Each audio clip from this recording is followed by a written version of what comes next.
itu pemirsa di tengah pandemi saat ini online menggeliat dan jadi solusi. Sementara itu pemirsa di tengah pandemi saat ini online menggeliat dan jadi solusi. Pernahkah Anda membayangkan bahwa perang abad ke-21 tidak lagi selalu diawali suara tembakan artileri atau pengerahan tank ke perbatasan? Saat ini kelumpuhan sebuah negara bisa dipicu hanya dari sebuah ruangan kecil oleh seseorang yang mengetikkan barisan kode di depan layar komputer. Halo semuanya, perkenalkan nama saya Ilwa Salsabila, mahasiswa Ilmu Politik, Fakultas Ilmu Sosial dan Ilmu Politik.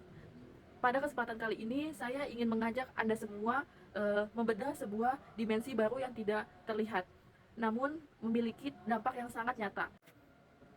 Apa sebenarnya ruang lingkup dari politik keamanan cyber? Secara sederhana, ini bukan sekedar urusan teknis tentang hacker atau password yang bocor di ranah tata kelola global. Ruang cyber telah resmi menjadi medan perang. Kelima, melengkapi dimensi darat, laut, udara, dan luar angkasa. Ruang lingkupnya sangat luas. Kita berbicara tentang bagaimana negara mempertahankan infrastruktur vitalnya seperti jaringan listrik dan perbankan dari serangan digital. Kita juga berbicara tentang diplomasi cyber, di mana negara-negara berdebat di forum global untuk menentukan aturan main di dunia maya yang pada dasarnya sangat anarkis dan tanpa batas teritorial yang sangat jelas. Di arena ini, aktornya bukan hanya negara, tapi juga perusahaan teknologi raksasa, kelompok aktivis, hingga selindikat kriminal transnasional. Di mata kuliah ini, ada 3 pilar pemahaman utama yang berhasil saya rangkum. Pertama, arsitektur keamanan nasional. Setiap negara ini kini diwajibkan memiliki postur pertahanan cyber yang kuat. Ini berarti membangun institusi, regulasi, dan kapabilitas teknis untuk mendeteksi ancaman sendiri mungkin. Kedua, konsep cyber warfare dan deterrence, penangkalan. Dunia maya mengubah anatomi konflik negara bisa saling serang tanpa harus mendeklarasikan perang secara resmi. Oleh karena itu, strategi deterrence yakni kemampuan untuk meyakinkan lawan bahwa negara serangan mereka akan dibalas dengan kerugian yang lebih besar menjadi krusial. Meskipun tantangan terbesarnya adalah proses atribusi atau melacak siapa dalam asli dibalik sebuah keamanan cyber. Norma dan hukum internasional. Bagaimana hukum humaniter internasional atau konvensi Jenewa diterapkan di ruang cyber? Ini masih menjadi perdebatan hangat dan melahirkan cabang diplomasi baru di mana negara-negara bernegosiasi untuk mencegah eskalasi konflik digital yang bisa berujung pada bencana fisik. Dari berbagai isu yang ada, satu kasus yang menurut saya menjadi titik balik paling bersejarah dalam politik keamanan cyber global adalah kasus Stuxnet di fasilitas nuklir Natanz, Iran pada tahun 2010.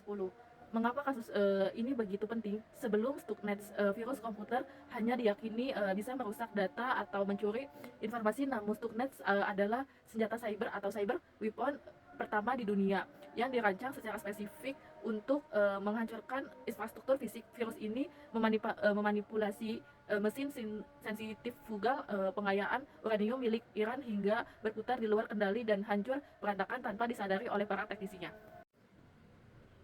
Kasus ini menyadarkan sistem internasional bahwa kode komputer kini memiliki daya hancur kinetik. Ini membuka era baru perlombaan senjata cyber atau cyber arms race di antara negara-negara besar, di mana dominasi teknologi menjadi instrumen utama dalam proyeksi kekuasaan. Lalu, sebagai refleksi penutup, mengapa pembahasan mengenai politik keamanan cyber ini penting?